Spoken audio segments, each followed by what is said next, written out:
live session. I hope you guys could. Yep. Actually, I've been live like 3 times now, and last time, yeah, I was on mute for some reason. I used a new mic, and that mic doesn't seem to work. But I'm so excited that I'm finally back live and it's all working pretty well. Welcome to my channel and welcome to our first live. I am super excited, finally going live after 4 trials. Yeah, that was something. So in these live sessions, we are going to study about how law of assumption, how law of consciousness actually works. And if you understand that most of the time, and most times, it's like you know often people have make a law of assumption about SB. Most of the videos are about SB, and I kind of feel that it is very, very limiting for people when they think that law of assumption is about access, or it's about getting an individual from your past. Whereas I have been studying Neville Goddard and law of assumption, which is kind of come from Neville in a very direct form. It's not about that. It's not at all about that whatsoever. This law of assumption or manifestation is something that we are doing all the time. It's just now we are learning to get aware. Now we are learning to be like conscious that okay, we can create our reality. And because now we can create our reality, we are kind of confused that okay, how can I create something consciously? Because in the past you were creating consciously without being conscious of it, and now you're conscious of the fact that you can create things in your life, and this is confusing. But anyways, as you know, that we are taking reference of Neville Goddard work, and every time we go live we are going to study his work, and then of course I'm going to bring out different authors, different people who talks about spirituality, mysticism, or how conscious creation works, and how one person can create their own reality. And one thing I would really like you guys to understand is when we talk about law of creation, or I often say conscious creation. Oh, hi Sky, thank you so much. When we talk about conscious creation, I would like to tell all of you that conscious creation is something very, very doable, and it's coming from me because trust me, I've been through so much in my life, and wherever I am in my life right now, after living almost 33 years, wherever I am right now, I can tell you one thing. Hi Philip, hi King, hi everybody, thank you so much for joining. I'm really excited. This is my first live, so just bear with me if I make some sort of mistakes. I'm learning how to be here. Okay, so the idea is that I can speak from my own personal experience that it works, but it's quite unfortunate that there are a lot of people who come on YouTube and they speak about law of assumption or Neville work, and they do not have anything to show up in their own lives. Like they do not have evidence to show you or their viewers or their members that okay, this is what they have created. So either they are parroting someone, or they're copying someone else's content and telling you, or they are making law of assumption all about SB.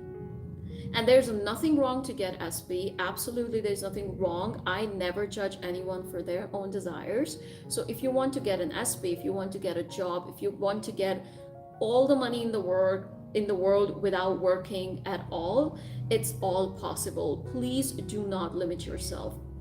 conscious creation or Neville work is all about that we are learning to create our reality.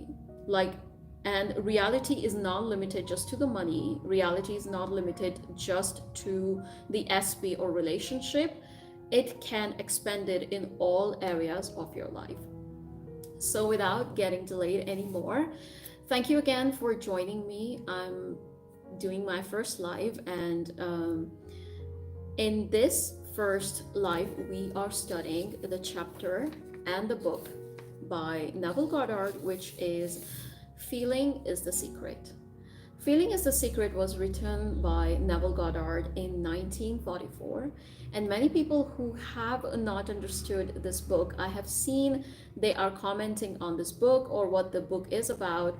In this book, Neville is not speaking about how to use your feelings to create your desires. He is speaking about how your subconscious and conscious brain works together. He literally is explaining how we are creating through our conscious and subconscious brain at the same time. And what is the role of subconscious and conscious brain when it comes to our creation? So let's get into this book. And from my own personal experience, when I was in my, I don't know, law of attraction days, or I must say, like when I was listening to a lot of Abraham Hicks and every other authors, a lot of motivational speakers, um, it's it is it is it's not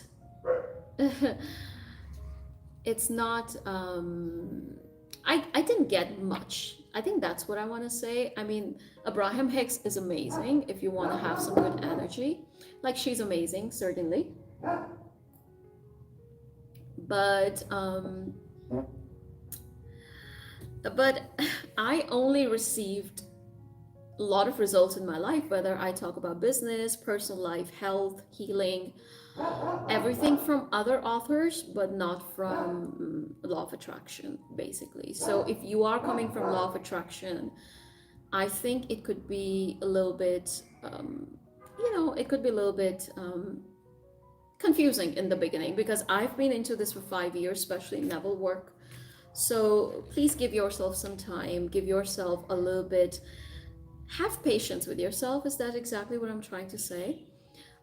Philip is saying you must have great parents. Yes, my childhood was very, very difficult, but I had a great mother who gave me everything that she can. So yes, I had a very wonderful mother, and I'm very, very thankful to her for everything that she gave it to me or taught me as a child. So yeah, yes. So let's get started with our first live and first session. I'm extremely excited for it, trying to do it for days, and finally I'm here. So, Feeling is the Secret, 1944. This book is concerned with the art of realizing your desires. It gives you an account of mechanism used in the production of the visible world. It is a small book, but not slight. There is a treasure in it, a clear defined road to realization of your dreams. Were it possible to carry conviction to another by means of resonant arguments and detailed instances, this book would be many times its size. It's a seldom possible, however, to do so by the means of written statement or arguments, since to suspend judgment, it is always possible to say the author was dishonest or deluded, and therefore his evidence was tainted. Consequently, I have purposefully omitted all the arguments and testimonials and simply challenged the open-minded reader to practice the law of consciousness as revealed in this book. Personal success will prove far more convincing than all the books that could have been written on this subject. Absolutely, absolutely fact. So Neville is simply saying that, I could have wrote a huge book about this. I could have made Feeling is the Secret 4,000 long book.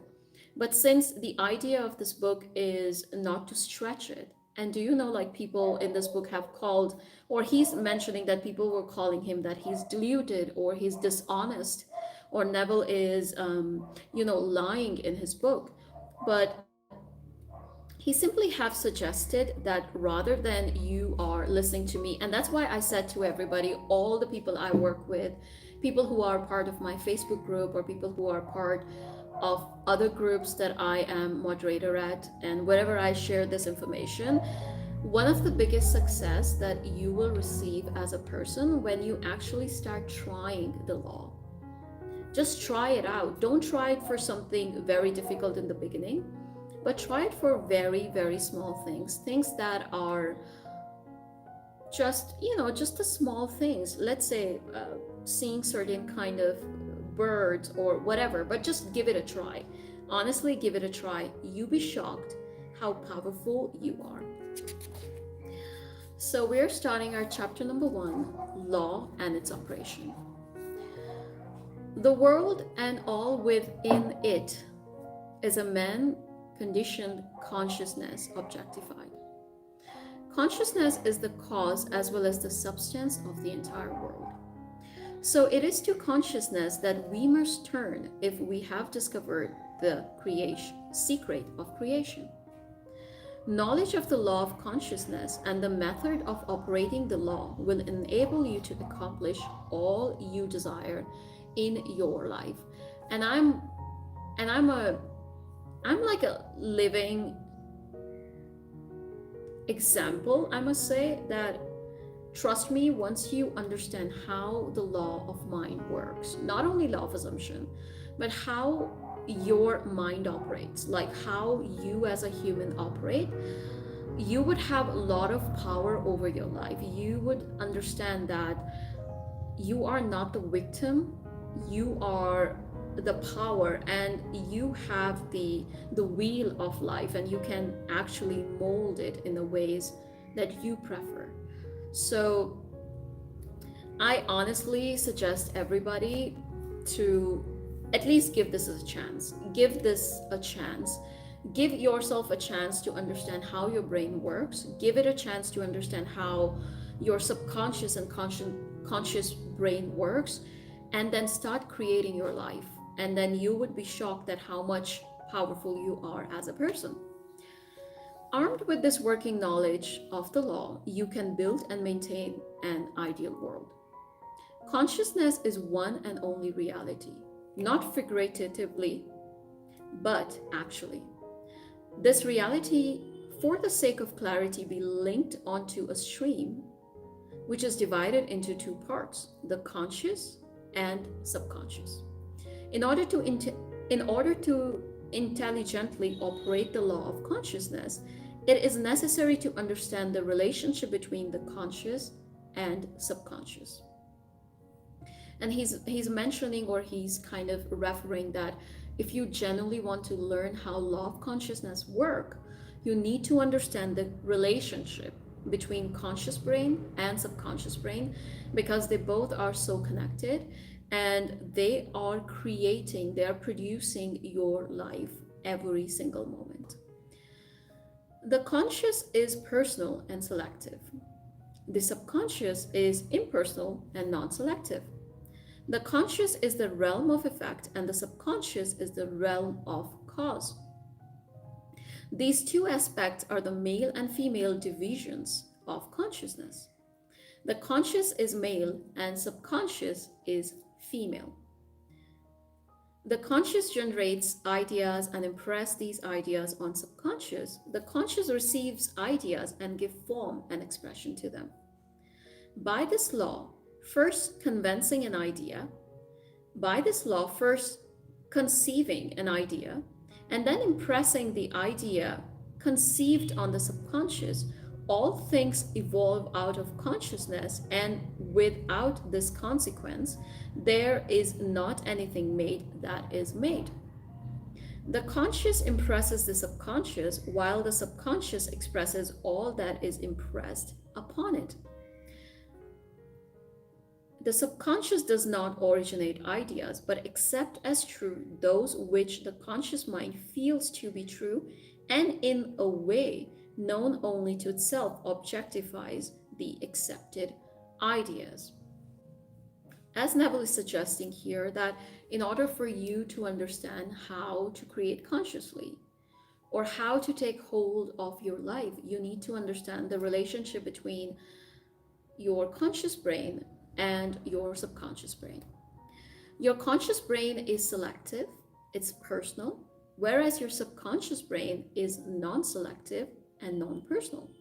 What it meant is like your conscious brain can make a choice. Consciously, I can make a choice to pick this glass. Subconsciously, I will do the automatic things that has been impressed on my subconscious brain by my conscious choices. Might sound a little bit tricky, but hear me out. That's how the brain works.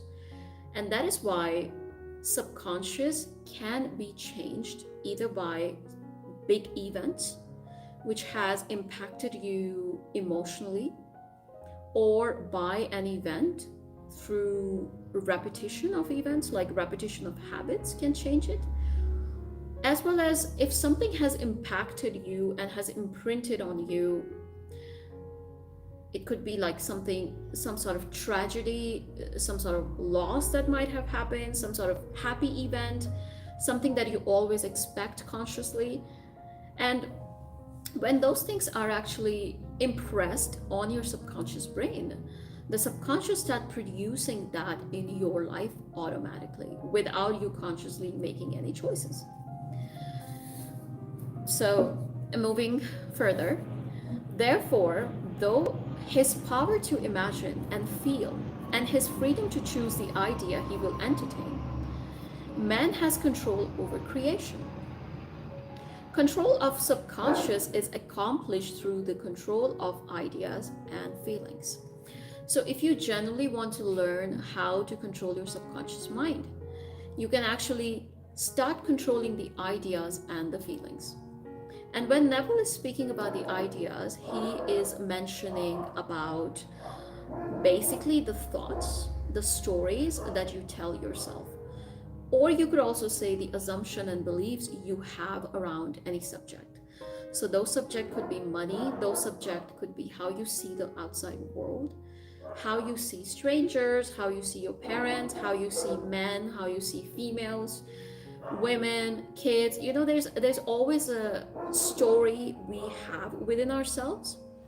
And recently there was this research done where I think it was very fascinating, where they mentioned that two different individuals do not see the same color in a same way. Can you imagine like two different people looking at, I don't know, this mic, this black color, but they look at this black color through the eyes in a different way. They both have a different version of the same color. So our perspective, our perceptions do shape our realities. And those perceptions and those assumptions, those beliefs are often coming from our own experiences that we have experienced so far. And most of them are probably coming from our childhood, but sometimes it can also come from our own, our own experience of life. Like if you are looking at traffic every single day, if you go back to that country, I don't know, after 1 year, and there might be no traffic, but you'll be already expecting it because you have seen it, you have practiced it for so long that it's so automatic. And that's how the subconscious work. Like you consciously select something over and over and over again, and then subconscious brain start accepting it as a fact, and it becomes this automatic system for your subconscious brain. The mechanism of creation is hidden in a very depth of the subconscious. The female aspect, or the womb of creation. The subconscious transcends reason, and it is independent of induction. It contemplates a feeling as a fact existing within itself on this assumption produced to give expressions to it. The creative process begins with an idea, and its cycle runs its course as a feeling and end in a violation to act. Ideas are impressed on subconscious through the medium of feeling. No idea can be impressed on subconscious until it is felt, but once felt, to be good, bad, or indifferent, it must expressed. Feeling is one and only medium through which ideas are conveyed to the subconscious. This is what Neville is saying, that subconscious is more of like a female, like more of a womb of creation. He's referring that as that your conscious brain is male and your subconscious brain is female. And subconscious brain subconscious brain is not logical. It doesn't argue back with you.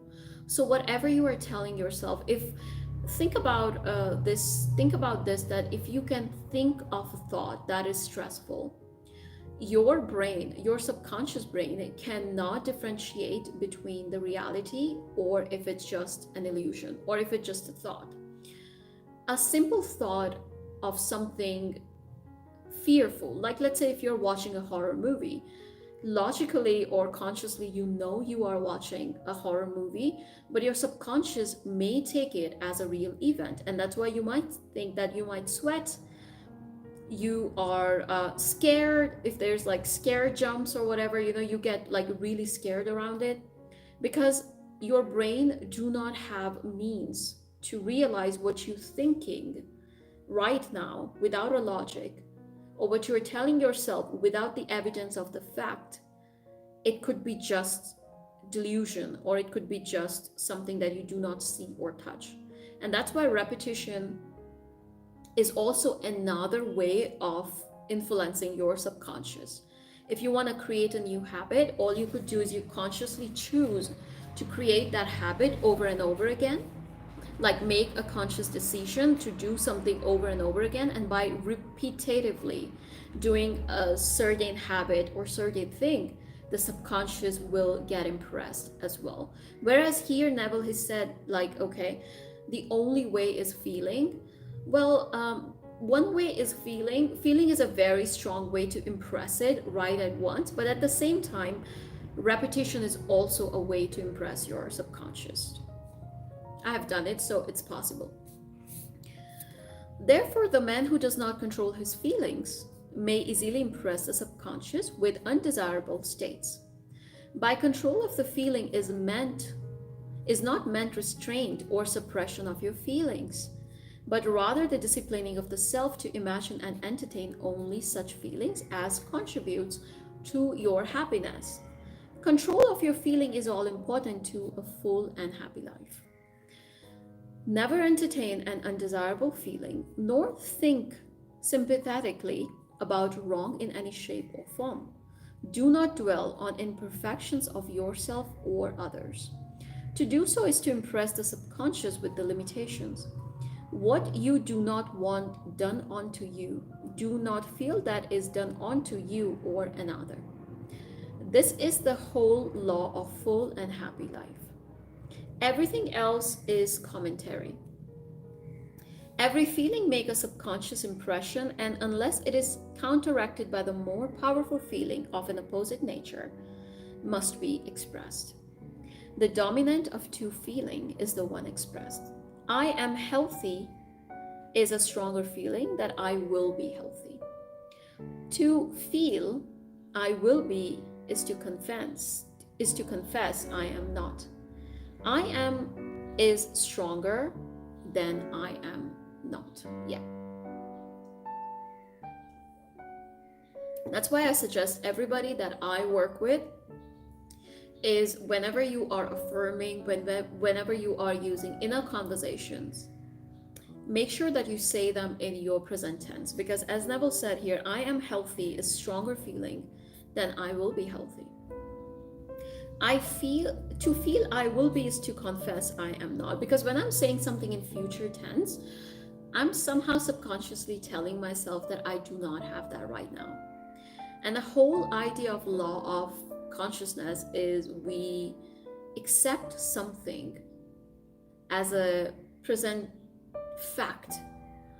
We accept something as a present fact without having a physical evidence of it. And I know it is difficult in the beginning. It's difficult for most people, including myself.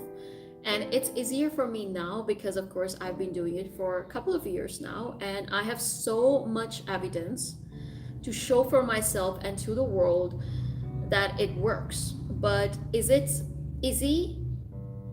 No. Is it simple? Absolutely. Does it take work? Yes. Is it like a magic wand? No.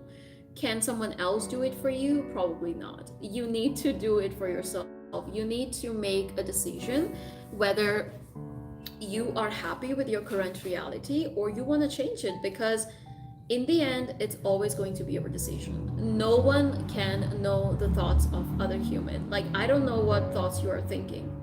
So in order for me to change your thoughts, I need to know your thoughts.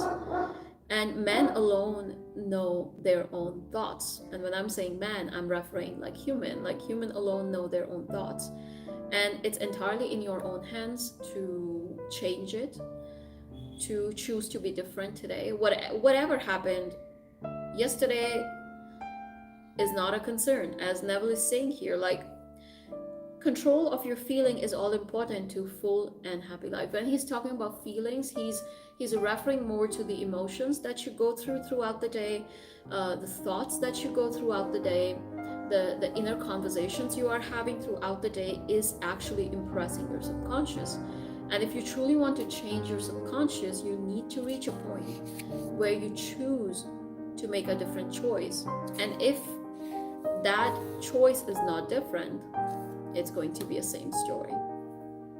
So we're going to continue more tomorrow, but I just wanted to say thank you everyone for making my first live successful, and I'm very, very thankful for everybody who come in and join.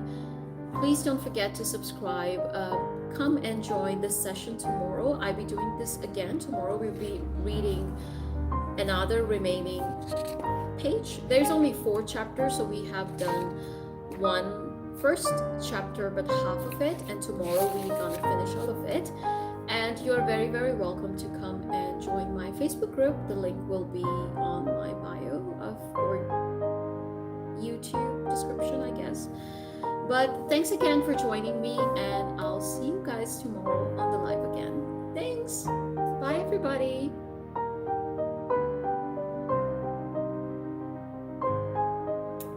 Yep, I don't know how to get out of it. Yes, it's possible. Bye bye.